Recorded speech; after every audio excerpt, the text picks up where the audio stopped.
The voice of sharing. Durian ASEAN.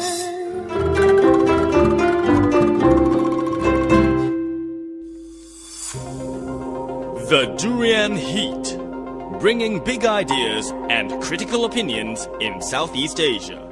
Hey, this is Arlene and you are with Durian ASEAN, the voice of discovery and sharing. Today we are going to talk about a topic that is related to the upcoming Singapore's general election 2015.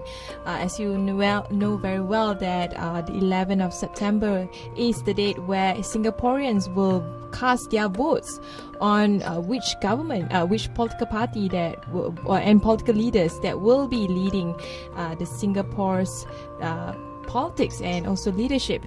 So with me is Dr. Thum Tjin. He's a professor at the Oxford University, and he'll be sharing his view on the upcoming Singapore general election 2015. Hi, how are you? Hi Arlene, I'm good, thank you. How are you? Oh, I'm great as well.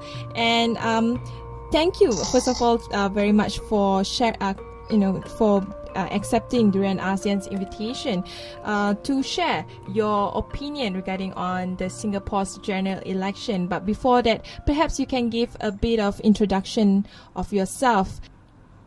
Well, I'm a research fellow in history at the University of Oxford. I run Oxford's Southeast Asia program called Project Southeast Asia. I'm also host of a radio show and an online podcast called The History of Singapore, which is trying to tell the story of Singapore's independence from the founding of Singapore in 1819 to our separation from Malaysia in 1965. So that's at thehistoryofsingapore.com. Mm-hmm. And you have a Facebook page for that too as well. Yes, facebook.com/historysg. Well, I've got books and articles online and available about my work. Generally, I work on the history of Singapore, Singapore's decolonization. I look at the end of empire in Singapore, the sort of compromises that were made when the British decolonized from Singapore and Malaysia as well. And I also look at how these decisions made in decolonization impact Singapore and Malaysia today. Because, we tend to forget that when the British left, there were a lot of last-minute compromises, for example. There were laws enacted at the last minute. There were changes made just to compromise quickly, get it done. And they said at the time, we'll just pass the law now, do the independence, and then after independence, we'll fix it.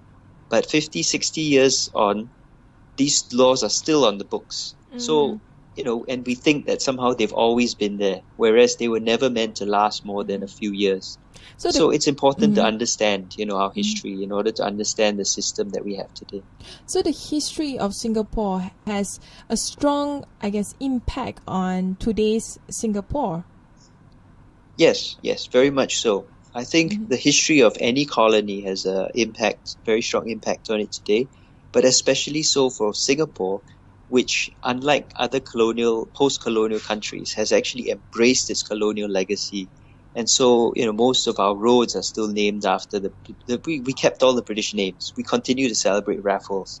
And we continue to use the same laws, the same institutions. We haven't modified the system very much in Singapore. So it's to understand our colonial past is also to understand Singapore today. Mm-hmm. But what is the difference between Singaporeans' voting demographic and political landscape today in comparison to the past eras, especially the era of Lee Kuan Yew and Goh Chok Tong? Well, I think Singapore's changed a lot. Of course, everyone is aware of social media and how that's transformed the way Singaporeans look at politics. They're so much more open and exposed to different ideas, different perspectives. But again, that's actually not new. In the 50s, newspapers brought in information and Singaporeans. So Singaporeans have always been very open and globally aware. I think the key difference is really changing economic circumstances around the world, changing political circumstances around the world. The end of the Cold War has made a huge difference to Singapore. So these changes of circumstance mean that the government has fewer tools to use, fewer, in terms of oppression and authoritarianism. And it means that they have to justify their rule very differently.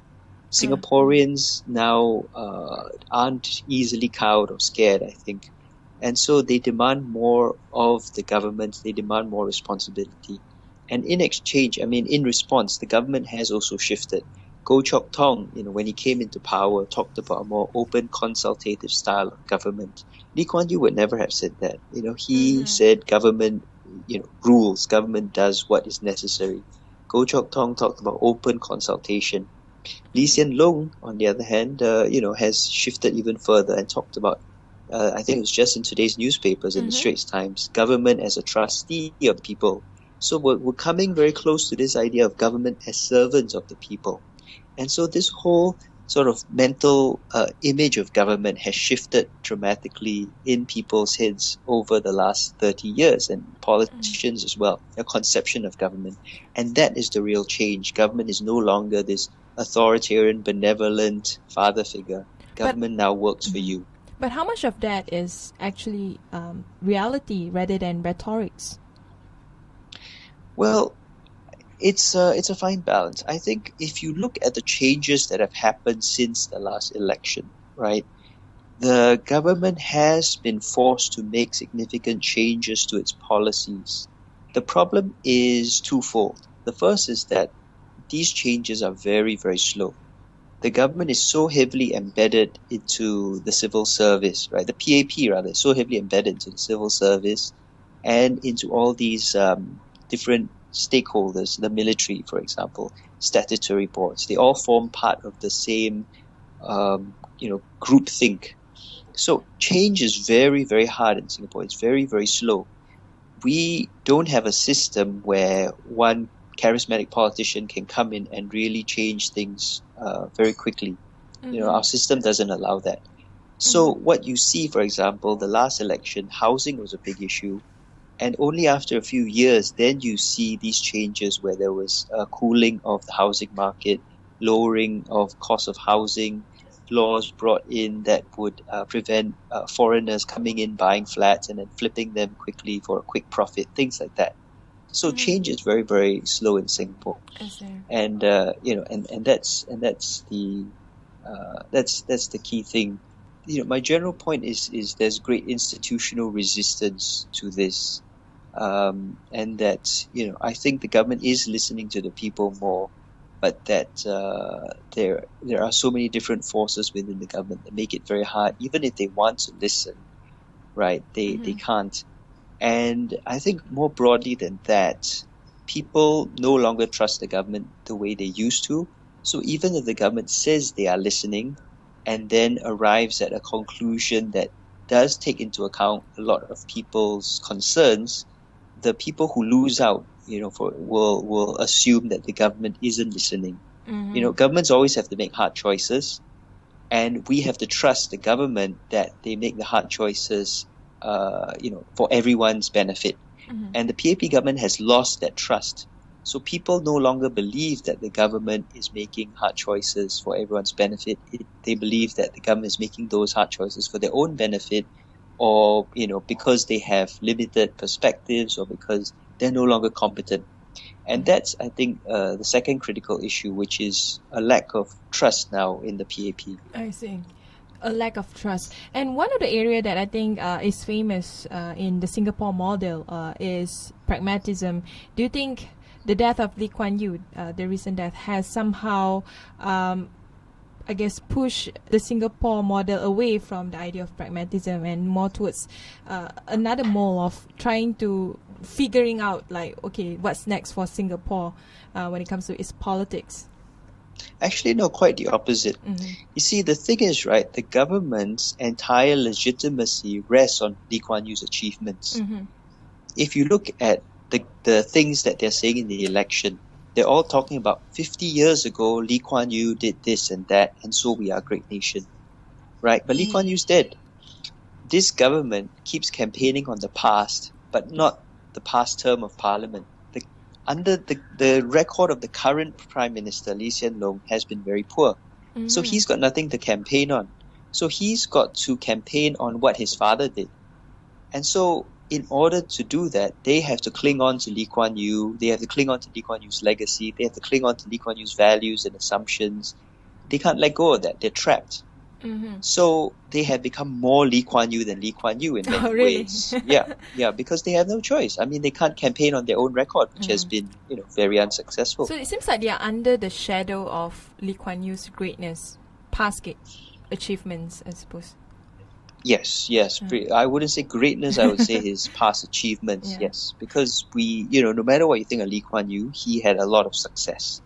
And of course, it wasn't just Lee Kuan Yew, it was his team, right? Goh Keng Swee, Toh Chin Chai, S. Rajaratnam, Ong Pang Boon, Eddie Parker. Yeah, he had a team of I would say. fantastic top-tier team. And that is not, we don't see any of that today. There's maybe one minister that everyone respects. And it's not the Prime Minister, I can tell you that honestly. So, they are campaigning based on those people. So when the government say pragmatism, what they actually mean is, let's keep the status quo. Pragmatism is just an excuse for doing what is easiest or keeping things the way they are. I see. Right? That is pragmatism itself is a value. People like to say pragmatism is valueless, which is actually not true. Pragmatism is a value in favor of the status quo. Keeping things the same is always easier than change. But if change is what's necessary, then you have to take that tough course and head towards change. And Singapore needs change. So when the government says pragmatism, really what they're just saying is, take the easy way and vote for us. Okay. Yeah. Anyway, we'll take a short break. When we return, we will discuss further on Singapore's general election 2015. The Durian Heat, bringing big ideas and critical opinions in Southeast Asia. Hey, this is Arlene and you're back with me and of course with Dr. Thum Jin, professor at Oxford University. Today, as usual, we discuss the Singapore's general election. Earlier on, we discussed about Lee Kuan Yew and Singapore's demographic and political landscape, as well as the history of Singapore, how Singapore became the Singapore's today. But just to move further the discussion, coming from the Malaysian perspective, last year a large number of Singaporeans never been seen before gathered in Hong Lim Park to protest against the population white paper. I'm just wondering, do you see the current PAP government is able to adapt to the changing demand of Singaporeans? In a word, the short answer is no. Okay. But the longer answer is yes, it can adapt. The problem is that the PAP government is very much entrenched in certain interests and certain ways of thinking. And it has settled on certain principles of, to guide its planning. So maybe some history would help here. The last time the government truly attempted a massive economic and social change was in the late 70s. Lee Kuan Yew, Goh Keng Swee, the first generation, recognized, they saw the future, right, that we'd have more of an information economy, and they tried to shift Singapore's economy from manufacturing to information, right? So they were very prescient. The problem was, by that time, they had eliminated all opposition and all other sources of ideas, discussion, debate, all sorts of accountability, transparency, checks and balances. So the policy they put out was very limited. It was just from their point of view. And it was the principles, the idea was sound, but the policy itself was a massive, massive disaster. And as a result, there was a big recession. There was a lot of unhappiness. Singaporeans elected the first opposition MP since separation, who was J.B. Jeyaretnam in 1981, followed by Cham Si Tong in 1984. Okay, and since then, the government has been very shy about embarking on new big shifts, even though they recognize that the world has changed. So what they have done is cling on to the old system of making Singapore competitive, which includes things like lowering the cost of workers, bringing in low-cost workers at the low end, bringing in lots of rich foreigners at the high end, and these sort of ideas, right, are out of date. They worked for an economy in the 60s and 70s, but not today. But the government is stuck with them. It has no big ideas for the future. It has no vision for the future, and it's already tried and failed to shift, and that's why it's stuck. I see. And also, right, because our ministers are paid huge salaries, right? We have the highest paid ministers in the world. Our civil servants are paid huge salaries. Everyone's bought into this system. Change is difficult. Change always threatens established interests. And no one's willing to take the risk because they're so wealthy and comfortable, right? Even if a minister wants to change, maybe his or her spouse, is enjoying the lifestyle. They have car mortgage to pay off, house mortgage to pay off. The children are going to good schools. They have salaries. They don't want to rock the boat. That is the side effect of the massive, massive salaries that our politicians have. So even if they want to respond to public unhappiness, they can't. So this population white paper has several different things going, that several different components. One is that it's a byproduct of this government focus on increasing GDP by bringing in cheap foreign labor, right? And bringing in rich foreigners. And it's also a byproduct of the government being wedded to a very specific process and a specific system. So I predict, given the results of this election, if it shows, if the government has a swing against it, they will try to tweak it as much as they can in the margins. But fundamentally, they cannot shift from this position because they're just so entrenched and bought into the whole thing, and they're afraid of change. I see. They're afraid of change. But the interesting part about the recent debate I saw on television had a debate among different party political leaders on key issues, and of course one of the issues is regarding on immigration and foreign labor. How seriously they are looking at this issue as in to provide long-term solution to it rather than just becoming popular campaign issue? The government or the opposition? I think in this case I want to know both, on both sides of the table. Well, I think my point is that even if they want to, they can't, because the institution of government is so stuck in a certain, they're wedded to certain values, they're stuck in a certain direction. This population white paper probably went through a lot of review internally through all the various civil service departments before it was put out. And it takes so long to get all these different views, all this buy-in from the ministries, from the civil servants to come to an internal consensus that by the time you put it out, it's a done deal. There is no space for non-government voices, for opposition voices, for the people's voices. There is no space for dissent because everyone is so bought into it. Everyone in the government is so bought into it already. So even if they want to, right, I don't think they have the ability to change. The government is a very bureaucratic one. It follows this process. So even if they want to, they can't, is my point. I see. Yeah. Okay. Talking about Dissent, because I think it has been a central focus in the current Singapore's general election. You see, maybe not overtly, but you see people gathering in opposition parties, election rallies, and you see the volume is actually quite huge. I want to go back to Malaysia because the Bersih protests, especially the recent Bersih 4.0, you also see people seeing street protests as one of the avenues for people to be more vocal towards the government. So considering how Singapore government works, do you see street rallies or at least people attending rallies, massive rallies, as would be part of Singapore's new culture, or Singapore would want to adopt it in the future? Honestly, no. There are several reasons for that. The first, of course, is that Singapore is a very small place. and the government has much, much more control. It's far easier to control an island, a single city especially. We don't have rural areas, we don't have kampongs. There's nowhere for people to hide away from the reach of the government. There are cameras everywhere, there's police everywhere. So that sort of control makes it very, very hard to have spontaneous uprisings.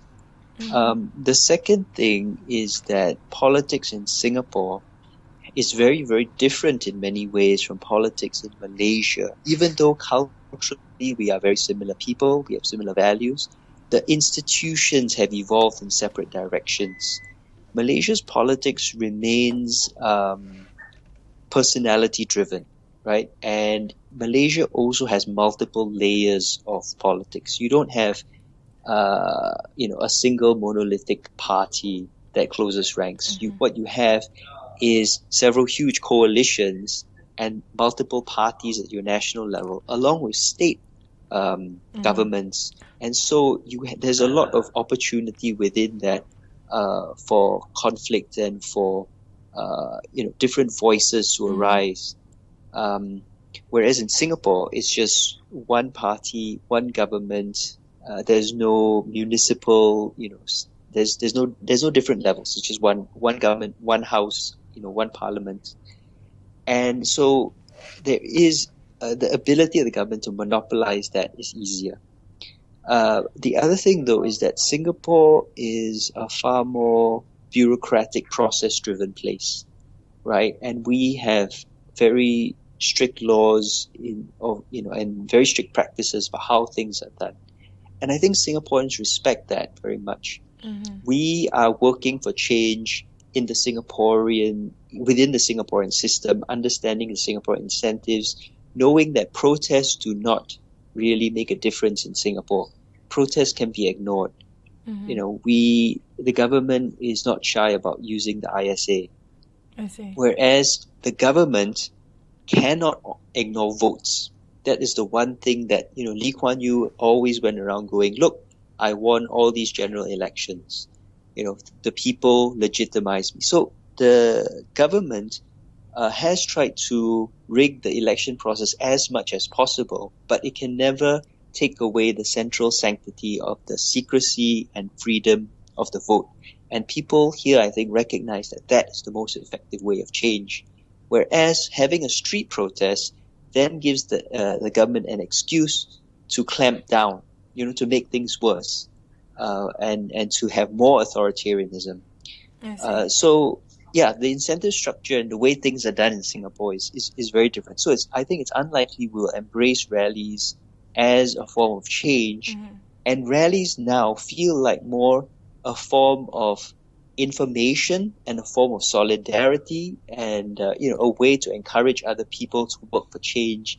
But no one actually expects rallies themselves to change things. Instead, they want rallies to inspire people to then ask hard questions of the government, leading to change. I see. So the way Singaporean approach rallies is different from, I guess, the Malaysian way of seeing rallies as a platform politics for dissent. as a whole. During ASEAN, your social media. If you look at how social media is used in Singapore politically, it's also very different from Malaysia. Malaysia is very Twitter driven. It's very personality driven. Singapore is different. We are Facebook driven, and not just Facebook driven, but issue. The pages which are popular are issue-driven pages, organization pages, not personality pages. It's not the leaders of organizations which count. People go and like more the organizations themselves, the pages on issues, rather than the people. And that shows how Singapore is how our politics works. I see. When it comes to avenues for dissent with the younger generation of Singaporeans, what are the ways that they would do to tell the government has done wrong, they should embark on a different way instead? Well, I don't know if there are that many avenues for telling the government. There are standard channels. There's the feedback unit, there's the meet the people session. Every week, the government MPs will have these open meetings with people that people can come to and attend and talk to the MP.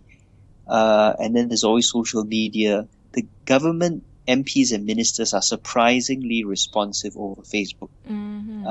You can send them Facebook messages and they will respond.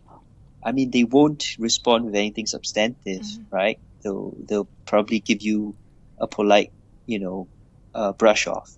But they are generally very good at responding on Facebook.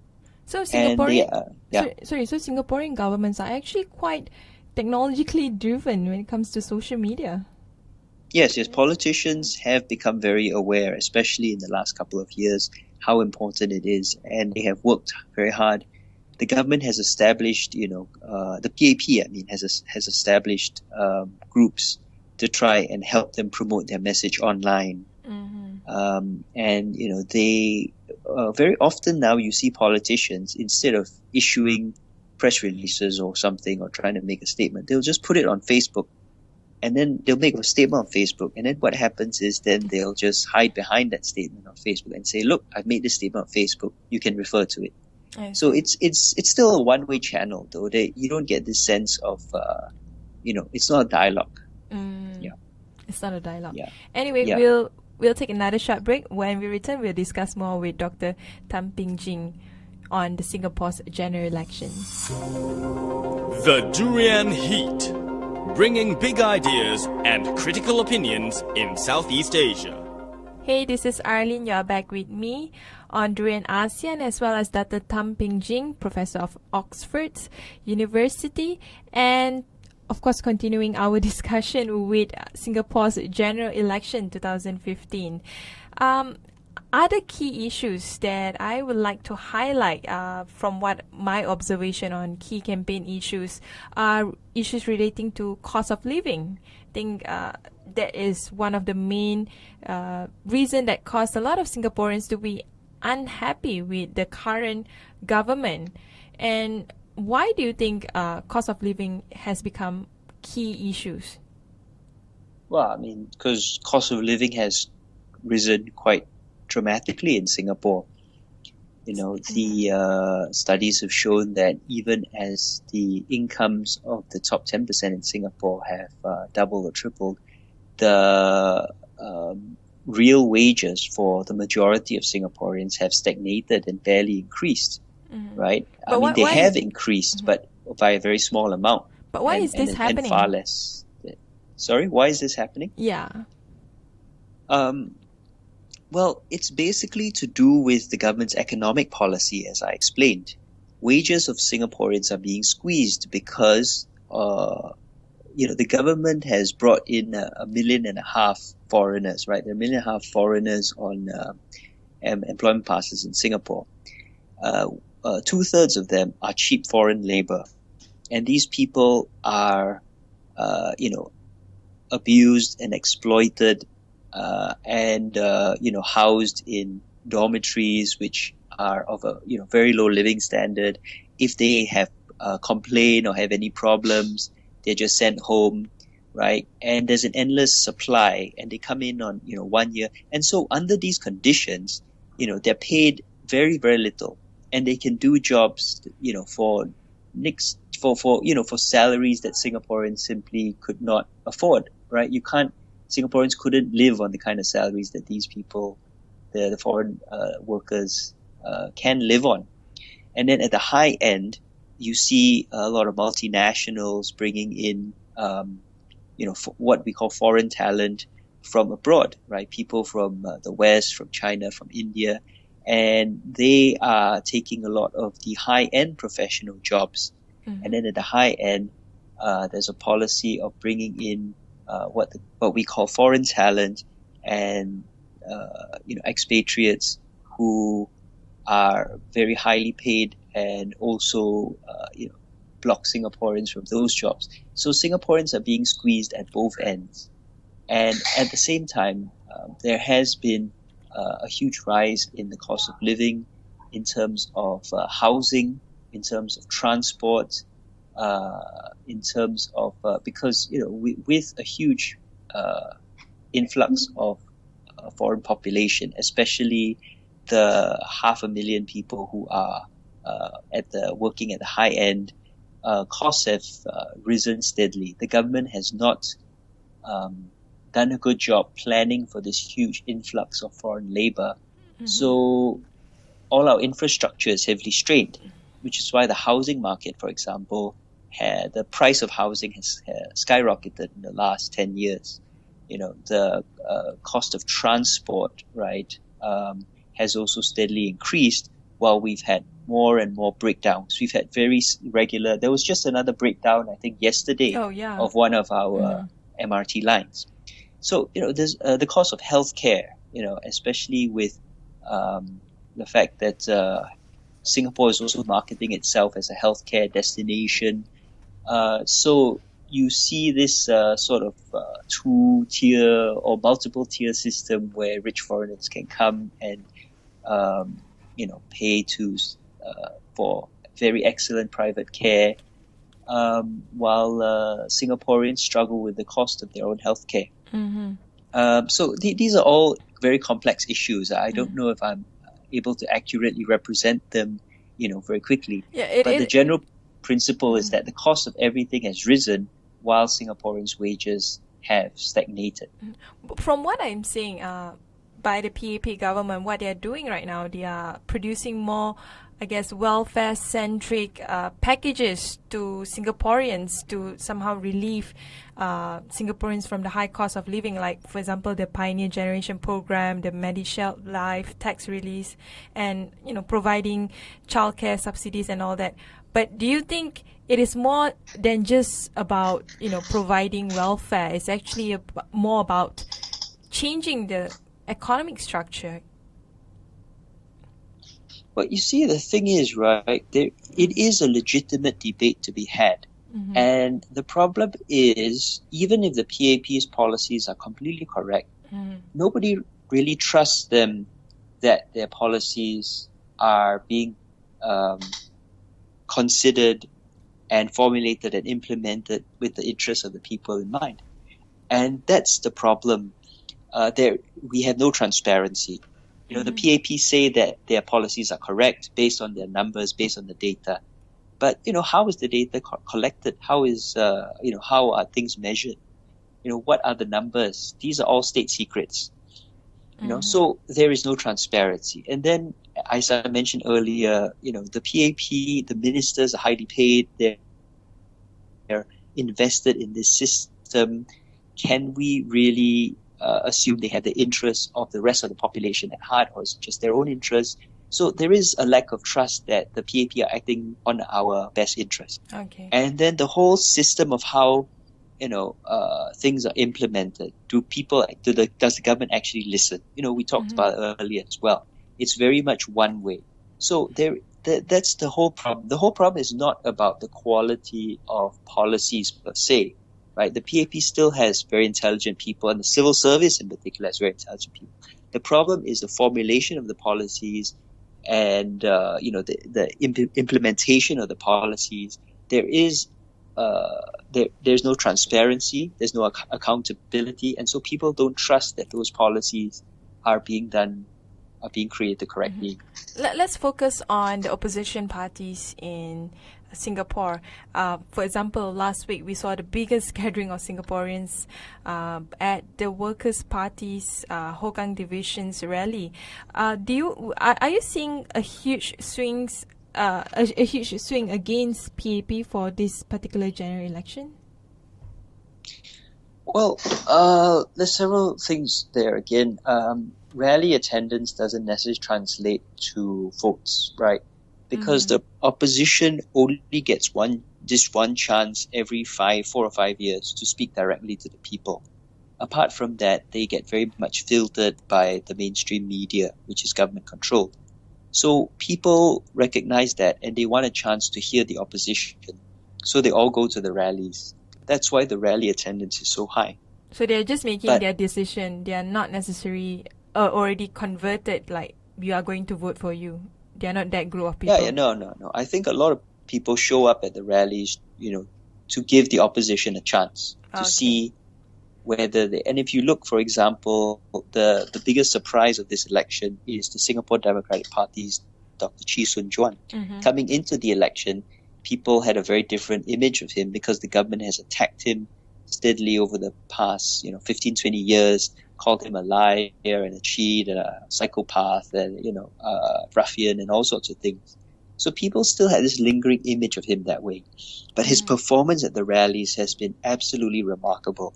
And the crowds have steadily grown to come to listen to him, to his message. And to the point where now when he shows up at the rally, when he walks out, people leap to their feet and roar. He's being treated like a rock star. Oh, wow. So these rallies do have a huge difference. They do give the public an opportunity to listen to politicians, unfettered, unlimited, unfiltered by the media. And that's what the rallies really are about. Will it translate to votes is a different issue because there are still a lot of factors. The town council issue, for example. The government keeps banging on about it, not just to undermine the Workers' Party image and confidence in their competence, but also to remind people that the town councils are tied to constituencies, which means the government can deny public services to people who vote opposition. That's why town councils were created in 1986, explicitly to punish people for voting opposition. And that system is still in place.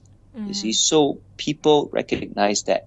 So the question is your constituency as a whole brave enough to say, okay, we will risk having poorer town councils, poorer public services in exchange for the national interest, in exchange for having opposition? I see. And so far, for many years, only Hougang and Potong Pasir were brave enough.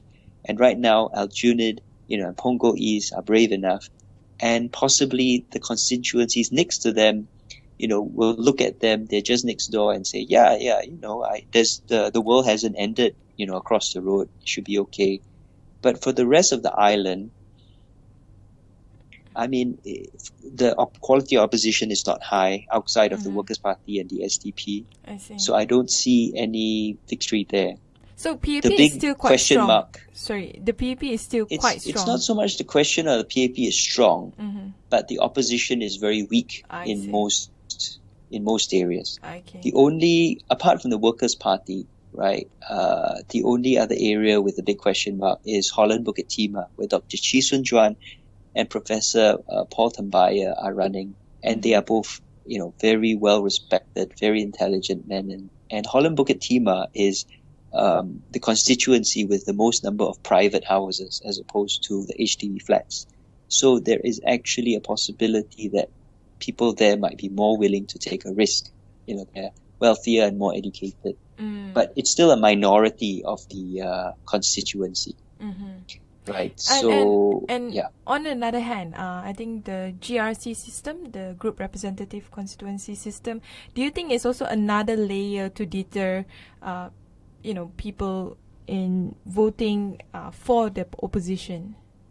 Oh, yes, absolutely. I actually explained this in my podcast last Friday. It was a special episode called A Short History of Elections in Singapore.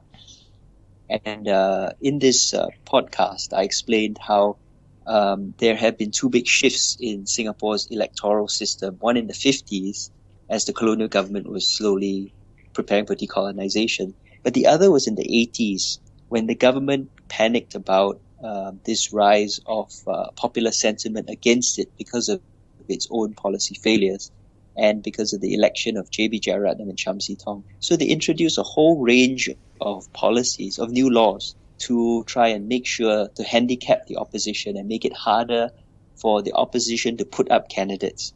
And I mentioned the town councils, but another of them was the GRCs, the group representation constituencies, so that you have to have at least 4 or 5 or even 6 people running together.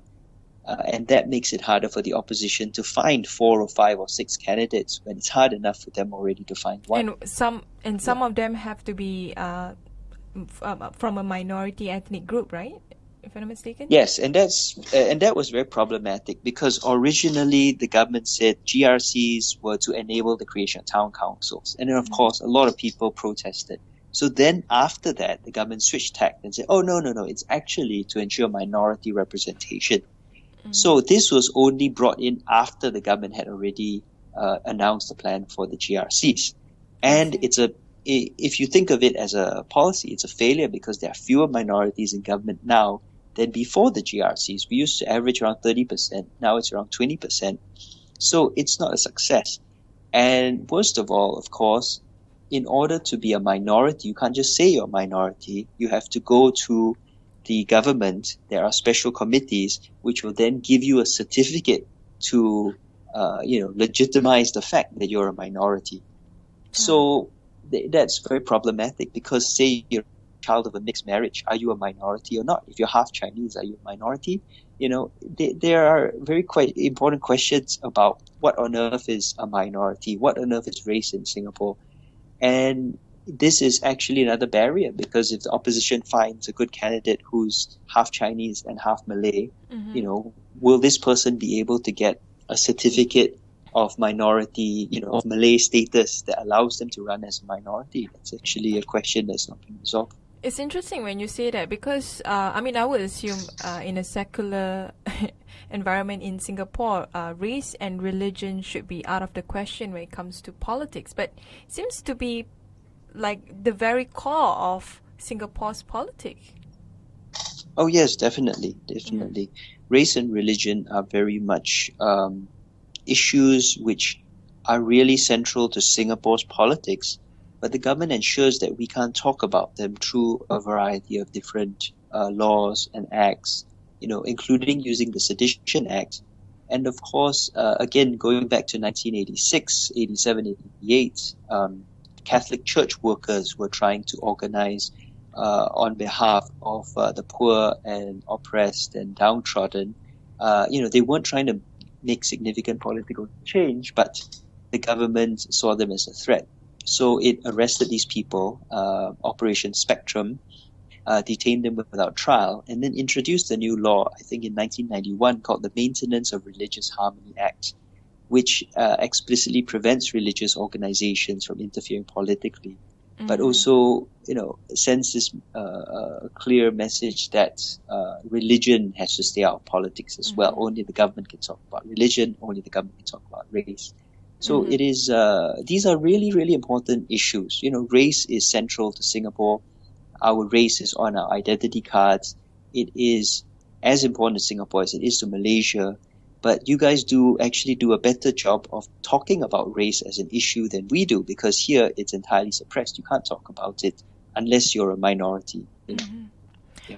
With that, thank you very much, Dr. Thum. Yes, you're very welcome. Thank you.